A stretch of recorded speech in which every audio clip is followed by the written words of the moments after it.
Welcome in to the NFL Week 8 reaction episode. I am joined by Sheen, I am Sandu, and we make S&S Pigskin Picks. Live in the mix. Jer, how we doing tonight? Good. I'm in a creepy, dark, trying to Halloween theme here. We'll see if it works out. But here I am, ready to give my 2 cents. After I got my ass whooped this week, hard, but I do have to tell the fans that my platinum pick did come through again. So if you bet the most on that, I'm sure the damage wasn't as bad as everyone thought it was. Yeah, man. Okay, let's get into the first game on the slate. Big upset. Jets 39, Bengals 38.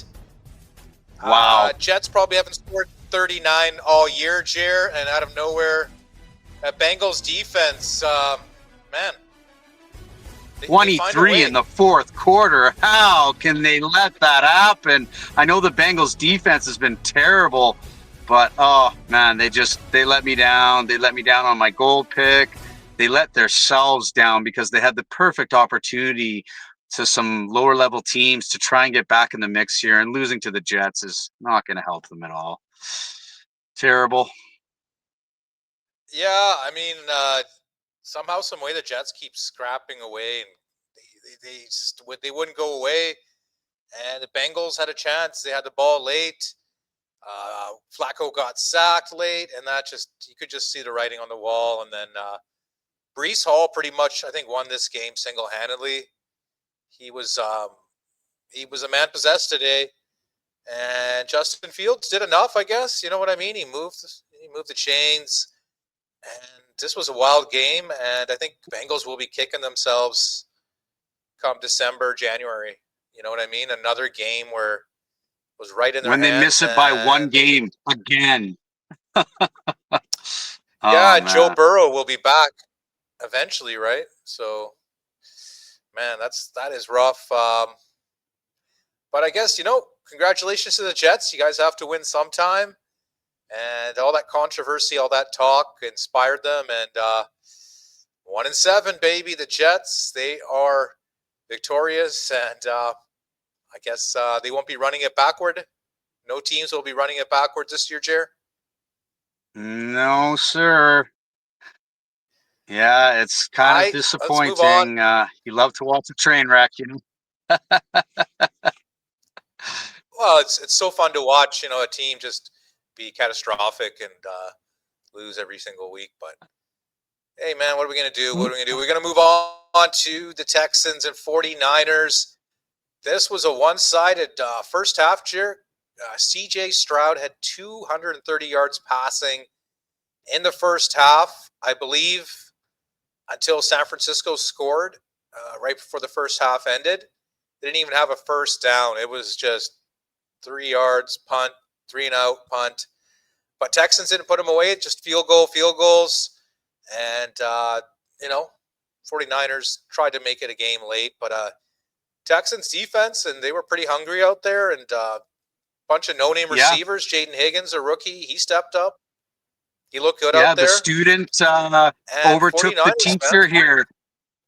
It was kind of a loving revenge game. And look what you let me go, have my own team. Look what I can do now. He built him up, and he sent him out into the world. So obviously he's got to beat him sometime, right? So yeah, D'Amico's defense looking good. They're going to have to play perfect football to do anything in the division or even the playoffs, but we will see. Fun to watch. Yeah, I mean, they're scraping along and they're getting wins. Their home field advantage has been pretty solid this year. It's just going on the road and finding enough points to score. But tough spot for the 49ers, man. They were beat up. And Mac Jones, I mean, he's been beat up as well. And McCaffrey's running attack hasn't been all that special, and I think it caught up to them here. And Houston was a hungrier team, and they took care of biz and got the job done. So let's move on to another team I was pretty hungry for a win here. 30-16 Ravens over the Bears. Snoop Huntley, he showed up. He played really well. Big King Henry, he played well. The defense played well, Jer. The Bears just, they looked okay, but they didn't do well in the red zone. And I think Caleb Williams still has a little bit of work to do. I mean, 4 straight wins. The road has to stop somewhere for the party there, right? Yeah, when you And got I King guess Henry Ravens. going, you Yeah, can't. Ravens. There's nothing you can do wrong, right? And then the play action just speaks for itself, and you just continue to put up 30 and 40 burgers like they usually did.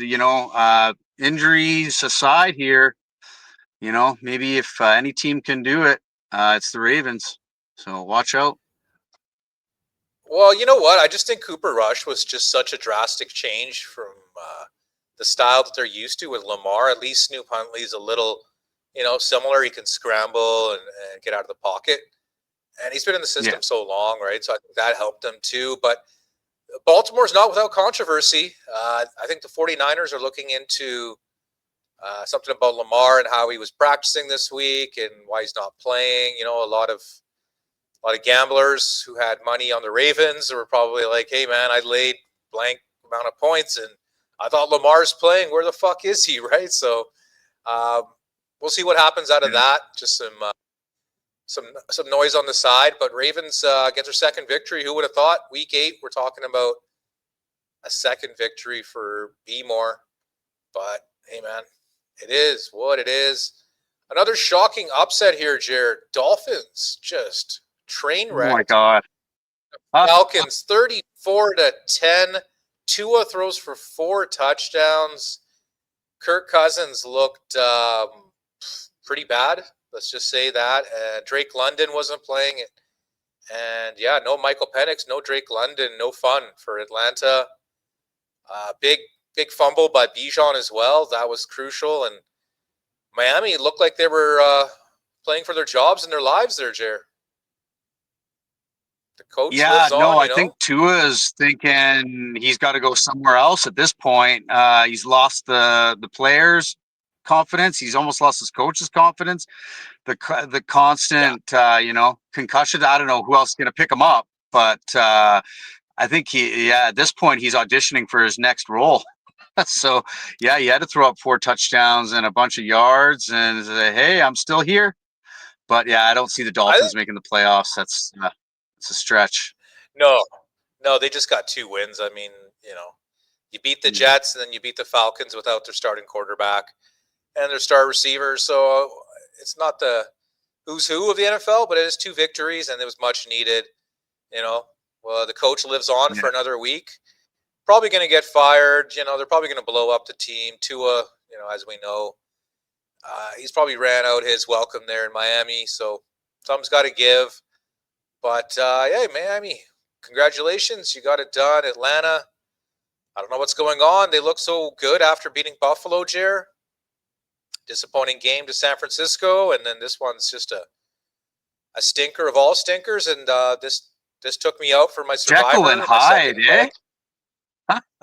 Totally. That's you can't crazy lay how big they points with Atlanta. lose to. Wow. Yeah, unreal. Lesson you can't learned. lay a big number. Yeah, exactly. Even with a shitty team like Miami. But let's see how they bounce back. I believe they're in New England next week. So it'll be interesting to see if Penix and Drake London will be playing in that one. And we'll be moving on to the Panthers and Bills. Holy smokes, this was a one-sided affair. Lots of turnovers. Andy Dalton turned into the wicked redheaded stepchild. Turnovers, fumbles, you name it. This was just a shit kicking. Bills needed it. James Cook was unbelievable today. Cook. He ran like he was mad at the grass. Yeah, he was possessed. He had 4 or 5 chunk yards. Yeah, he was amazing. And Josh Allen, he did what he had to do. The defense looked really good. I think that's what you got to do against a wounded Carolina team. Carolina secondary was wounded as well, and no Bryce Young, and they were just totally different team here. This was so one-sided. I mean, every single time I looked at the score on this game, it was Buffalo was in the red zone. It was like, oh, Buffalo in the red zone. They kicked the ball off. Buffalo in the red zone. So it's a nice, relaxing game here. Buffalo bounces back after a bye week, and they're still, I guess, tied for the lead with the AFC East with the tiebreaker going to those pesky New England Patriots. All right, Jared, let's move on to the NFC clash. Eagles get it done. 38, Giants 20. This game, unfortunately, was overshadowed by a big injury to rookie Cam Scatterboo. Looks like he fractured his ankle or broke his ankle, one of those two. Dislocated is what I heard. So either way, his season's probably over, right? He's not going to be coming back in the next 2 months. And even Saquon left the game here after he broke off his big 65-yard run there in his first 100-yard scrimmage game. Who would have thought? Week 8, first 100-yard scrimmage game from Saquon. He probably had 7 last year by this time. But Eagles going into a bye. They get right here. Your voodoo worked. You went against your team, and yeah, 1-for-1 this year.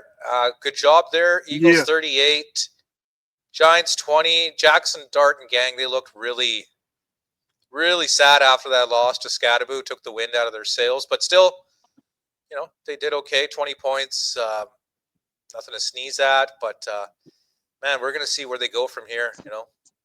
They got a great running back in Tracy, so they can't be sad for too long. I don't know how, if he's gone forever or if he was just lost his job to Scatterboo. But I mean, like, you lost Malik Neighbors and now Scatterboo. It's like you kind of had like a nice 3-headed monster there to look forward to. But I mean, I guess you got next year, and you probably have a better draft pick, anyways, right? So maybe a blessing in disguise, but.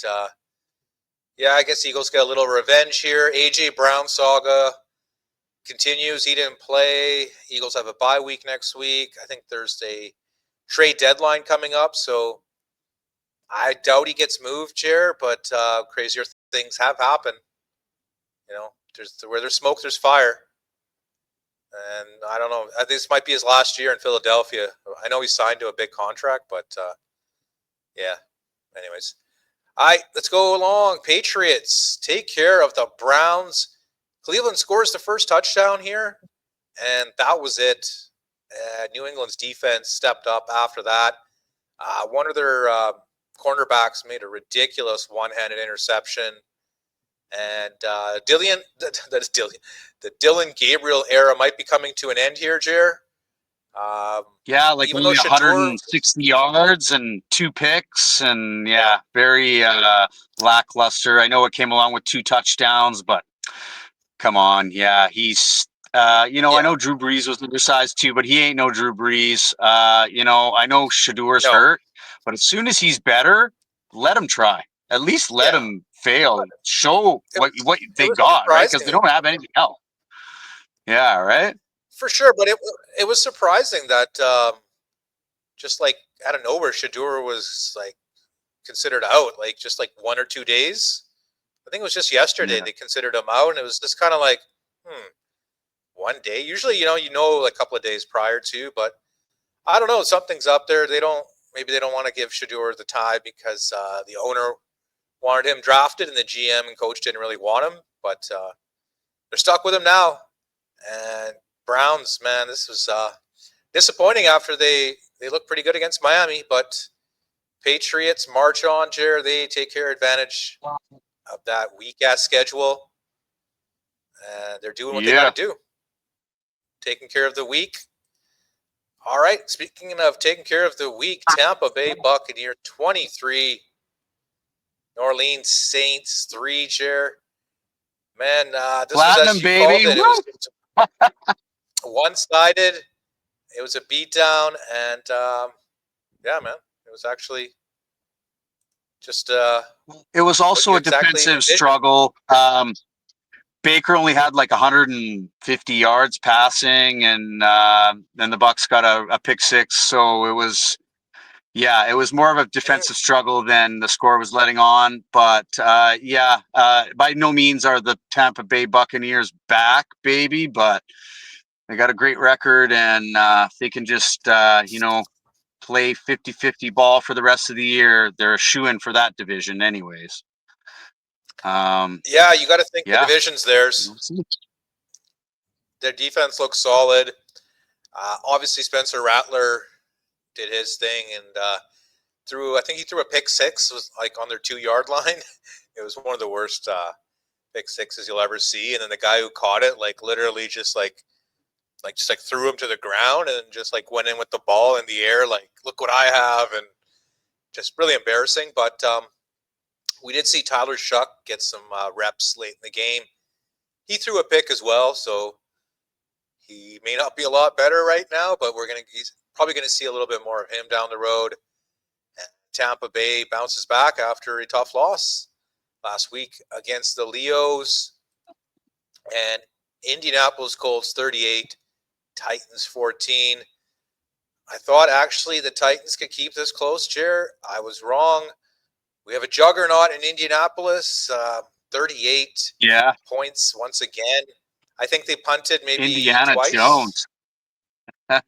Indiana Jones He's stepped up. unbelievable. Jonathan Taylor, first play of the second half, 80-yard touchdown.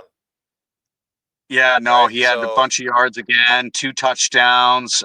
Daniel Jones seems like he's 25 for 29, fucking every week. Steichen, and he had the years to study Jones, see what he could or could not do, and man, Anthony Richardson to Jones is no one really thought it was that much of an improvement, but how much of an improvement it has been. Crazy. I'm happy for Indianapolis. It's been so long since the Peyton it's been Manning night and day. I think Indianapolis is going into a bye week. I'm just looking at the betting odds for next week. I don't see them on there. And I think Tennessee is going to be a 10-point home dog to the Chargers. It's going to be a long season for those Tennessee Titans. And props to the Colts. They do what they have to do. Daniel Jones for comeback player of the year. I think Jonathan Taylor for offensive player of the year. And Shane Steichen for coach of the year, man. These guys are, and their schedule's not that hard, right? Like they still have to face Tennessee once more, and I think Jacksonville a couple more times, and so looks good for Indianapolis. Moving along, we're going to go on to the Broncos absolutely beating down the Cowboys 44-24. Denver looked impressive. I thought Cowboys defense would show up here, Jer. I was dead wrong. Man. I mean, more of the same. Just hard to handicap these Cowboys. They look good one week. Next week, they are, Swiss cheese. It was a number one defense against a number one offense, and the number one defense killed them. It was.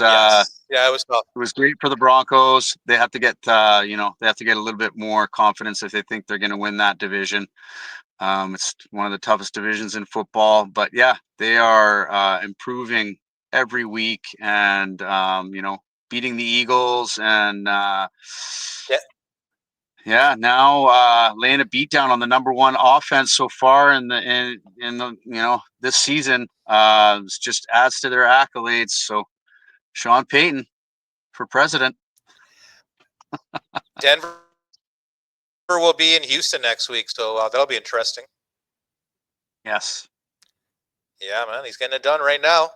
Okay, let's go on to the Sunday Night Football on NBC game. This was a tale of two halves here, Jer. This was my gold pick, and it came through, thankfully. But Steelers were up, I think, like 12, 13 points at halftime. Looking pretty good there. They scored right before the half ended. And then just Green Bay, fourth quarter, just mollywopped them. And Yeah, man, this was I think 13-point game at one point, or 14 or something Yeah. like that. So just crazy how two halves they just changed there. The Packers defense looked pretty dominant. They got to Aaron Rodgers there a couple of times, and turnovers here and there, and Jordan Love looked good, spread the ball, running game looked good. So it'll be interesting. Steelers 2 straight losses here. I know Yeah. PF's not too I happy feel about bad that. for, feel bad for the Pennsylvania brethren, but don't worry. Our dream of a Pittsburgh Philadelphia Super Bowl will happen. Well, yeah, I mean, it'll be interesting. We'll see what happens with. I mean, Pittsburgh's still leading their division, from what I remember, right? It's not like Cincinnati, Cleveland, or Baltimore's on their ass, so they're still leading the division. Um, but yeah, I mean, 2 straight losses, not good. I'm looking at the odds here. I don't see them who they're facing next week. I don't see who Green Bay is facing next week either. So that wraps up the recap here for Week 8 NFL. A lot of upsets. Yeah, it was a lot of blowouts too. You know what I mean? It was only one game that was really close. Was the Jets and Cincinnati. So a little disappointing in that sense. But it was just wasn't the best matchups this week. It was a lot of lopsided, as we were saying, a lot of -7s Yes. and games like that, right? So what can you do? We move along to the next week, and should be a fun one on SNS. I'd like to thank everyone for joining us, and we encourage you guys to hit the like, hit the subscribe, and Jared and I are going to catch you guys next time.